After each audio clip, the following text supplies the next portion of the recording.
Thank you and welcome again to this. It's really our last episode of this sermon cast, and I'm so excited. I hope you've learned a lot. I know I have, and I'm so thankful to Dr. Wolf for having these conversations with us.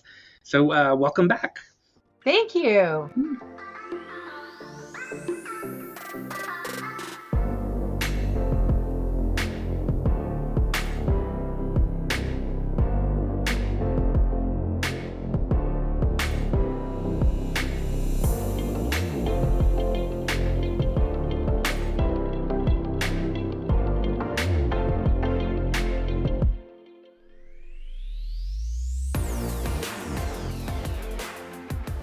So today we're talking about the writings, and the first question I want to ask you is, can you help us define the writings? Like, what books is it, and that kind of stuff?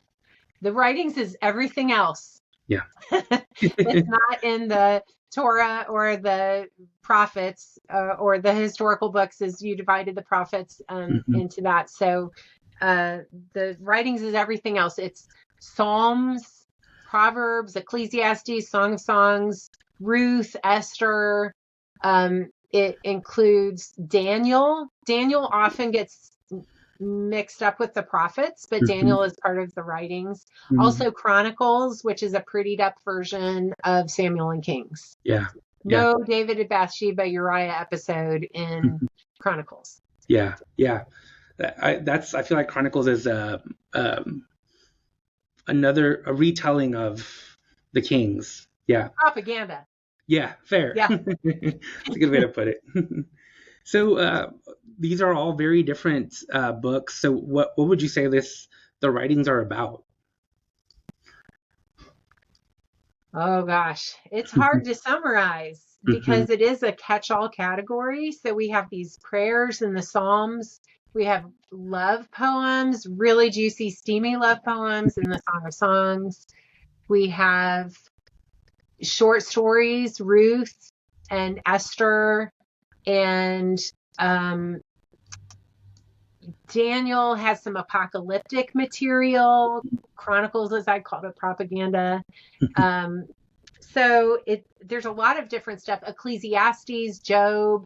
So we have a little category that we call the wisdom literature, which is Proverbs, Job, and Ecclesiastes. And Job and Ecclesiastes are great books for those who are questioners, who are skeptics, who have lots of questions. I think those books are great for validating question asking, because they were really challenging a lot of the theologies of the most standard theology of ancient Israel. And so I love them for that reason. They're good for so much. I mean, the Psalms are wonderful for daily devotions, for worship. Throughout history, Christians have sung a psalm every time they worship together, at least one. A lot of people have psalms memorized. So it's a rich category. It's my favorite part. I would say the Psalms are one of my favorite because it really captures so many emotions in the Psalms. And like, I'm getting ready for a funeral right now, and the first thing the family turn to is the Psalms. And so like it tends to be something that most people know, most people can connect to. Yeah. So all these different books, all of them say something different.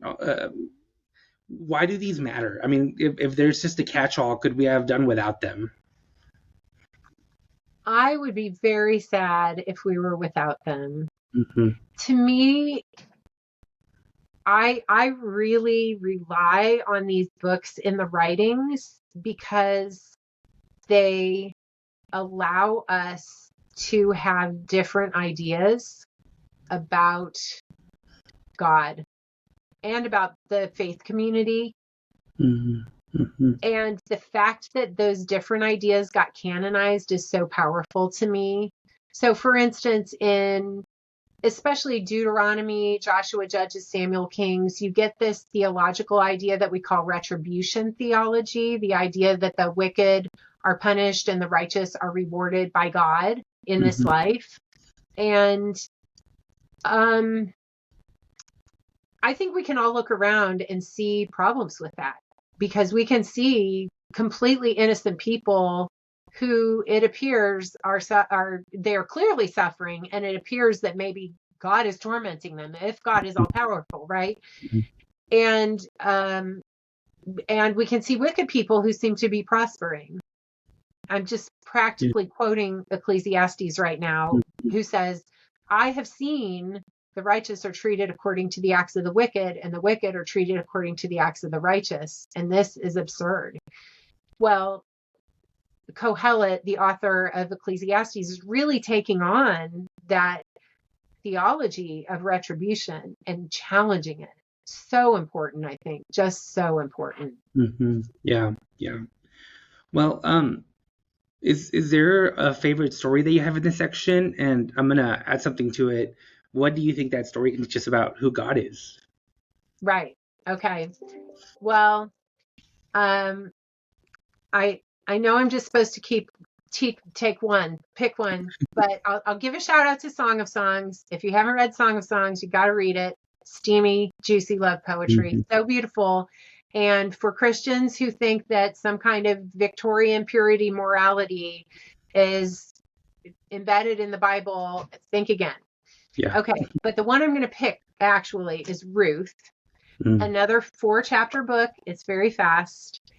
And it's a story about, it's almost as if someone had said, let's pick somebody who would be the least palatable foreign woman. And there was a bad rap with foreign women. If you look at the end of Nehemiah, after the people get back from exile, there's a mass divorce scene of getting rid of the foreign women and their children. And Ruth is about not just any foreign woman, a Moabite foreign woman.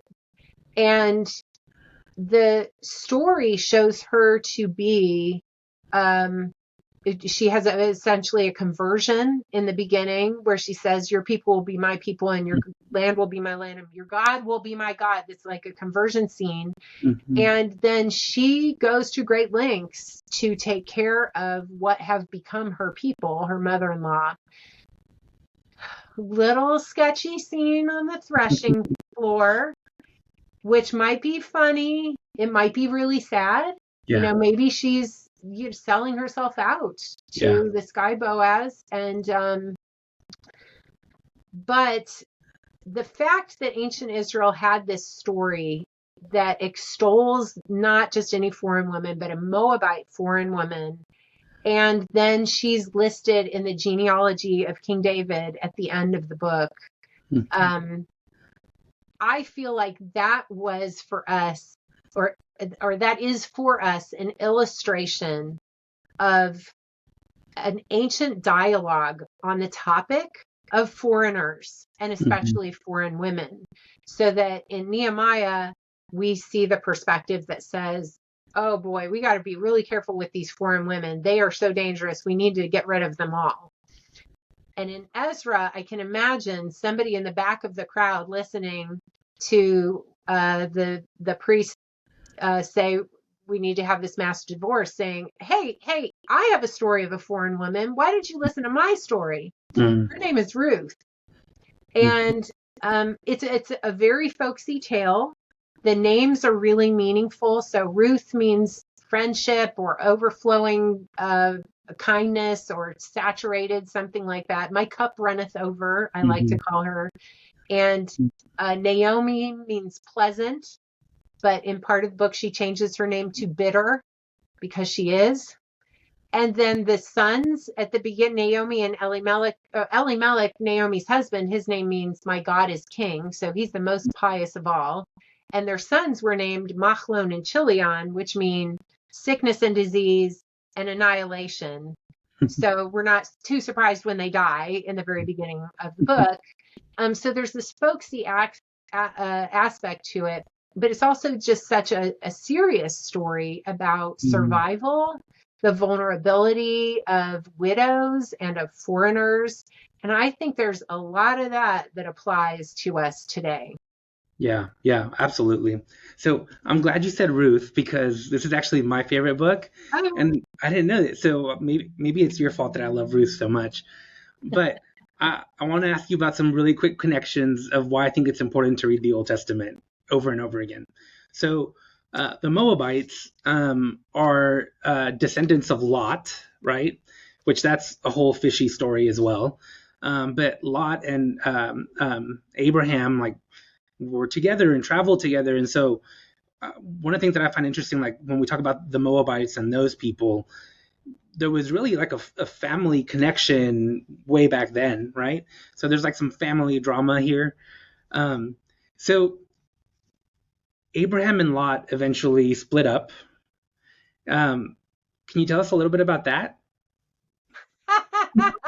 you mean the scene in the cave with Lot and his daughters? Is that what you Yes. want to know? Oh, well, I'm going to be working on that passage more. Shoot. Well, I mean, just I can say in relation to Ruth that that story, we could view that story as and this is why we hate the Moabites, Mm-hmm. because Lot's daughters, when they thought they were the only women left in the whole world, had sex with their dad, got him drunk and had sex with their dad so that they could become pregnant and Mm-hmm. carry on humanity for all they Right. knew.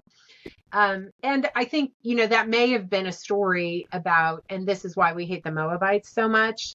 But I think to your point, Fernie, that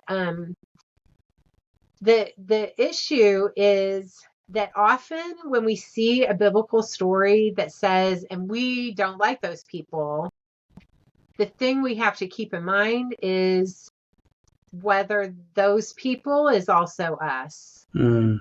So I think a lot of times the biblical stories are asking us to do self-reflection, and that when we see an empire or an individual or a tribe that seems to be villainized, then it's challenging us to ask, in what way is that like me or us? Mm-hmm. I love that. I love that. Well, and then just to bring it full circle, eventually Ruth marries Boaz, which I have to tell you this joke because one of our pastors on staff told me I needed to tell it. But do you know what Boaz was before he was married? No. Ruthless. Ah, He tells us a lot of cheesy jokes. that is Um, a cheesy joke. but them getting married, there's also like this family that had once separated and gone their own separate ways is coming back together in their marriage between Boaz and Ruth. And then like to tie it to King David and in the New Testament you tie that lineage to Jesus. Like there's just something for me at least really powerful in all of that coming together.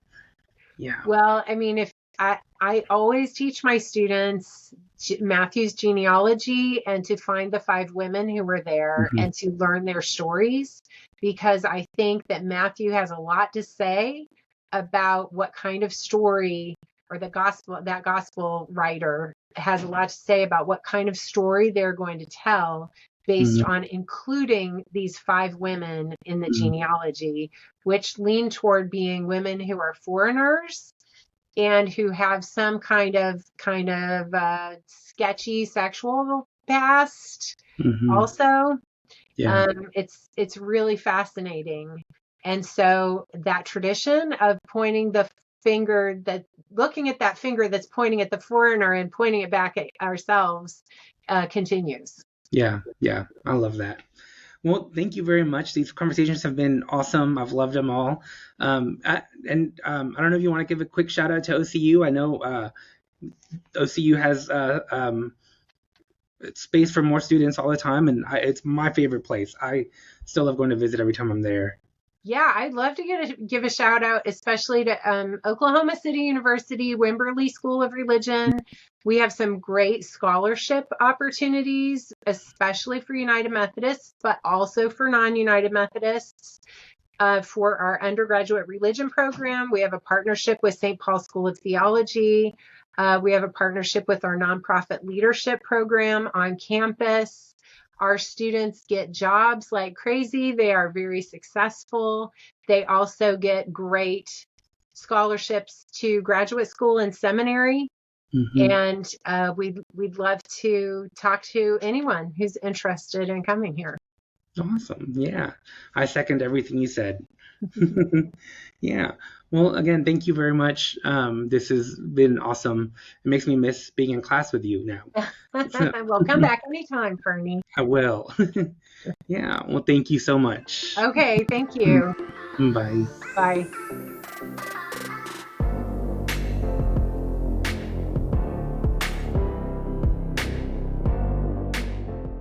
I hope you enjoyed this episode of the Mid-City Church Sermoncast. If you would like to dive deeper into today's topic, visit midcity.church/sermoncast to find a home sheet that goes along with this message. On the home sheet, you will find scriptures, questions to wrestle with, and a challenge that goes along with this sermoncast. If this has been a helpful resource to help you grow in your faith, we want to invite you to support our ministry here at Mid-City Church by giving today. To give, text the word GIVE, G-I-V-E, to the number 225-307-0662. Thanks, and see you next week.